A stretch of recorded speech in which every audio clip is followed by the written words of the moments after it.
This video will review the characteristics of barrier accessories for ostomy pouching systems. Barrier accessories come in a broad range of formulations. There are tube pastes, there are strip pastes, there are rings, and there are sheets. There are a variety of properties that should be considered when you select these products for your patients. The properties to think about include the pliability or their flexibility, the amount of erosion resistance or moisture absorption, the ease of use and their ability to dose correctly, the presence of alcohol in the product, and their relative cost. We're going to review the commonly available barrier accessories, looking at individual merits and concerns. It's important to note that there's no universal language for describing or grading barrier accessories. Most descriptors come from clinician experience. So the very first one that we're going to talk about are the tube pastes, and all of the companies have a paste that comes in tube format. They're all somewhat misnamed in that they're called a paste, and that implies that they're actually glue or that they're adding an additional glue, when in fact these are more like a filler. They're caulking, and they're a place to fill in a gap or a crease. So if you have a patient like this who actually has a crease on either side and you were to use something like a tube paste, I'm just going to show you when we dose it out here.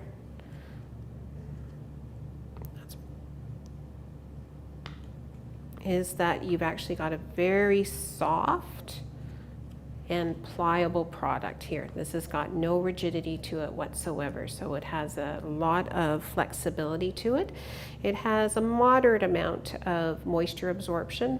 All of the barriers actually have similar formulations, and they all have properties or ingredients in them that actually allow for the absorption of moisture. And there is a certain amount of what's the best term? Probably that they would puff up or absorb the moisture, but they also will wash away and erode. So if we go back to this particular example here, if you think that you're wanting to fill in the crease here, okay, is that you have to think again about what happens with that patient if they change position, right? And if you've got a soft pliable paste in there, is that it may not actually prevent the erosion that you're looking for. So you might want to be looking for an alternate. When you're typically using a paste, is that you want to make sure that there's a good bead. We're using this usually to fill in the gap with the traditional barriers. When you size the barrier opening, is that it's usually about 1/8 of an inch or 3 or 4 millimeters larger than the base of the stoma itself.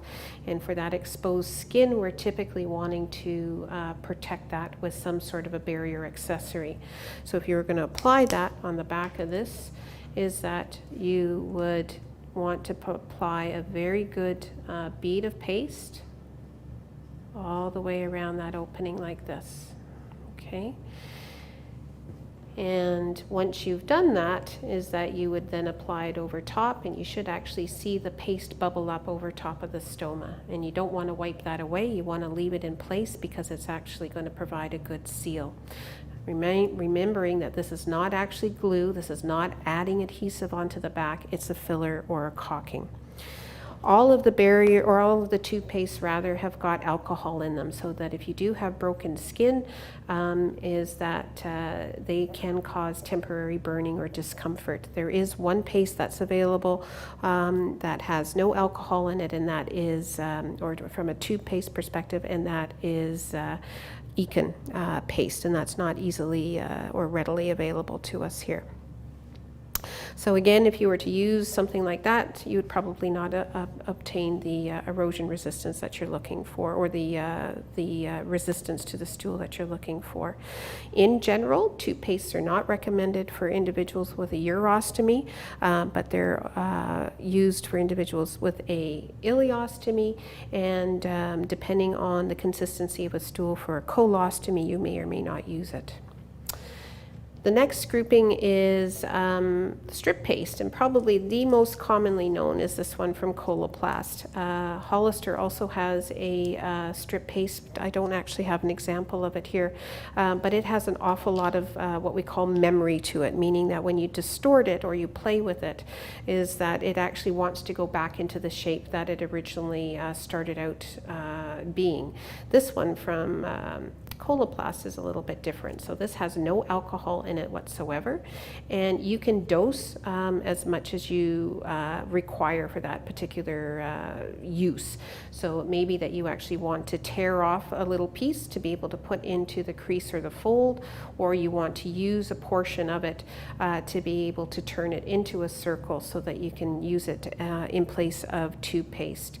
And because it has no alcohol, of course, it's not going to cause any discomfort to the patient. So if you want to dose it, you would actually just pull off a portion of it like this. And as I said, you could do a couple of things. You could roll it in between your hands like this. You could fill in your crease on either side, and you could take off a portion and fill in your crease on either side, and then continue on with your regular pouching.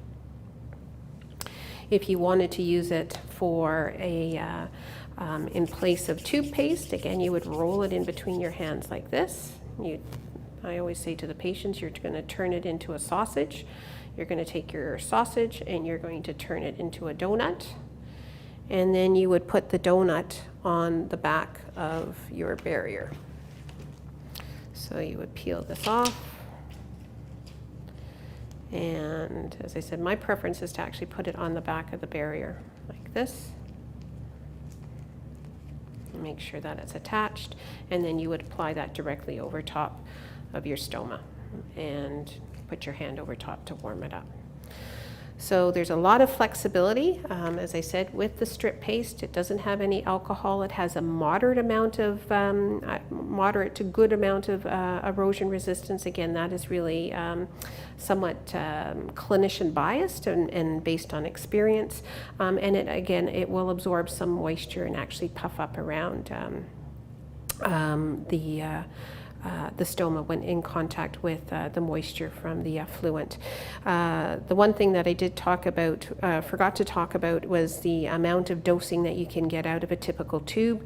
You can usually get, patient would probably get about a 2-month use out of this, and most tube pastes are probably in the range of about $17 to $22 for a single tube.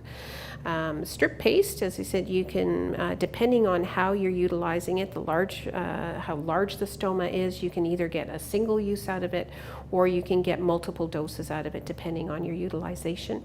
And these are a tad over $3 each. So again, maybe cost effective depending on what your utilization is for that particular individual. The next grouping are rings, and that's probably the largest grouping out of all of them, and they have a broad range of formulation, I shouldn't say formulations, probably shapes and sizes that are available to you. And again, they don't have any alcohol in them, and they come pre-formed. The most commonly used or your recognized ones are these round ones, although what we're starting to see now is that they actually come in what we call a regular thickness, and then these are called the slims, and a couple of the companies have now got availability in a slim version. Econ and Coloplast have thin versions of it. So again, there is a lot of flexibility associated with the utilization of these rings. There's tack on both sides, so there's no right or wrong to it, and these have no memory to them, so that when you actually stretch it out into the shape and size that you want, is that it will actually stay there. It's not going to want to pull back into the original shape that it started out with. One thing you do have to take note of is the more you stretch, is that you actually make it thinner. Okay, so you have to think about what it is that you're wanting to utilize it for. But if you have an oval shaped soma, is that you can actually stretch it out to the oval shape. But if you have a round shape, is that you can actually, again, put that over top of the stoma. The one thing with all of these barrier accessories is that they have no plastic shield or covering that actually helps to support it, like you would see with a barrier. So that means that these can actually touch the stoma and you're not going to be concerned about laceration or any kind of damage to the stoma itself. There are other rings that are available, and these ones are from Hollister. These are their convex barrier rings, and these are the only ones that are available. All barrier rings will actually add some degree of convexity, but these are far more pronounced. As you can see, that from the side, or the shape is that you've got quite an elevation and you've got a tapered edge. They originally came out as this shape right here, which is the round one, and they have 3 different sizes. And when you manipulate these ones, you're going to notice quite a bit of difference from the other barriers in that they have a lot of memory. So when we stretch it out to that shape, it doesn't take very long and it wants to actually go back to its original shape. So that can be a little bit of a challenge when you're trying to teach somebody in terms of actually manipulating it. So that if they have their barrier and they're wanting to put it on the back of a flange, is that you really have to be quite careful and quick that you actually stretch it out and place it onto the back of the flange at the same time. And that may be a little bit more of a skill set than somebody feels comfortable doing, okay? But it does add, as I said, a fair amount of convexity on the back of a flange. So if you're not getting enough convexity with the flange that you've pulled off the shelf, it may be by stacking this on top of it is that you'll actually achieve the convexity that you're looking for. These are extended wear barriers, so they absorb an awful lot of moisture, and things to be consider is that they, in contact with the skin, if you're getting an extended wear or a long wear time, is that you may see a little bit of maceration, or the openings may be actually too tiny and they will swell up and actually occlude the opening. So be careful of that with your smaller stomas. These convex barrier rings now come in an oval shape. And again, the same idea is that you can distort it and stretch it out into various shapes, but you're going to see that it wants to actually go back into the shape that it originally came out of the package. It does have these little, I'm not sure if you can notice that there's these little tapered edges top and bottom. So these are actually quite good for individuals that have fistulas or heavily draining wounds and you're wanting to pouch that over top, and those little notches fit in there quite nicely. Barrier rings also come as in larger sizes like this. Okay, and again, it's the same idea, is that it's just a larger version of the smaller ones that we saw earlier, is that you would actually want to stretch that out into the shape. They're fairly thin. They're probably closer to a slim version of the smaller rings than they are the thicker ones. But if you have a large area of open skin on the surrounding area, or some people use this as an interface between their pouching system and their skin, is that this is an option as well. All of the barrier rings are relatively or comparatively expensive when you think about the range of prices that you see here, and the rings will start anywhere from about $6 for a smaller ring like this, and when you start getting into the larger rings or to the oval rings, you're starting to get closer to $9, $10, $11 for them. Lastly, we have barrier sheets. These come in a variety of sizes as well.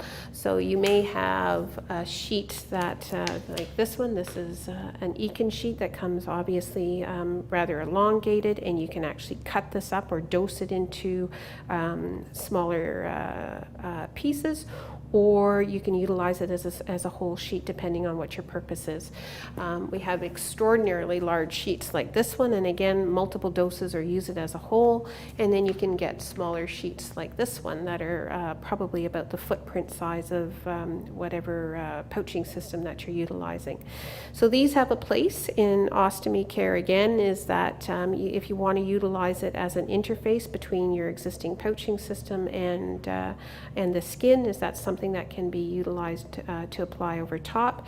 If you have somebody like this who has mucocutaneous separation and you're utilizing a powder to fill that in, and you want to be able to secure the powder, I'm going to just move that over like that, is that the barrier sheet can actually be used to hold the powder in place without having to worry about toothpaste causing burning or discomfort because of the alcohol associated with it. You can, as I said, you can take little strips of this. I'm actually going to cut a little piece off here.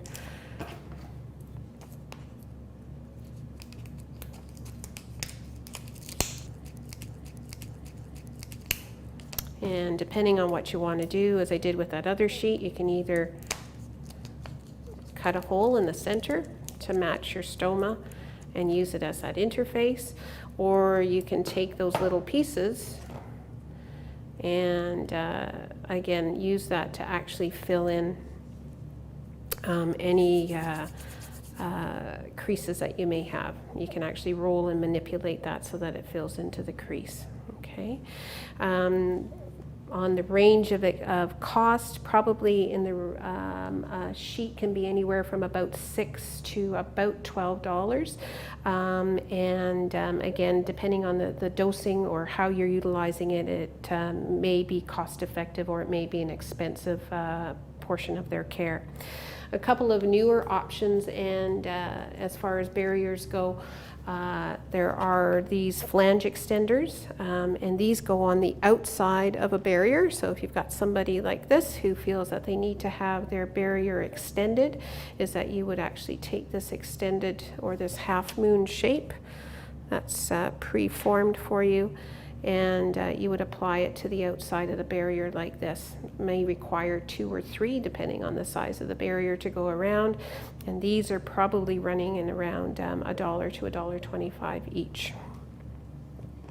And there's a hydrocolloid as a strip, so again that you have multiple places where you can actually dose it, and this may be good for using over a little area that might be ulcerated, and you're using it to secure a dressing over top of that peristomal ulcer.